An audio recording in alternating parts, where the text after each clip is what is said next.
Hola, aquí estou cos guapos Andrés, Iván e Andrés. Bueno, que te coño frío, isto é unha conexión especial do Comer e Falar na Rede. Estamos aquí no principio do que vai ser unha noite moi especial no restaurante Alborada. Un a 4 mans, estas 4, levantad as mans. Aí está. Aí hai dos máis.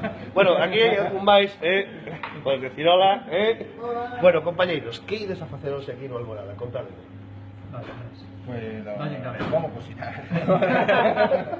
Una parte importante, No sé, van a cocinar, vamos a hacer algo que teníamos planeado hace cuánto, hace casi un año. Sí. Estamos dando vueltas, sí, lo hacemos en tu casa, en mi casa, y al final nunca hemos podido. Y sí, ahora lo hacemos. Porque ti chegaste a hacer una experiencia, por ejemplo, en Arallo, en Madrid, si no me equivoco, ¿no? Sí, pero era diferente, era cocinar nosotros en la casa de ellos. Aquí es cocinar prácticamente juntos, o sea, hacer un menú juntos, con cosas que él hace, que yo toco y cosas que yo hago, él va a realizar. Yo creo que es muy bonita la opinión. Que no son o platos unipersonales en una secuencia de uno.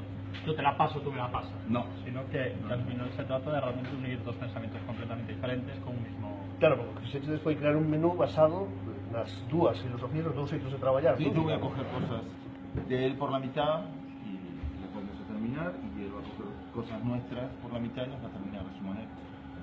Isto é para que vexades que os cociñeiros tamén se divirten, Claro. Porque no fondo... Bueno, pues nos quedan 2 horas.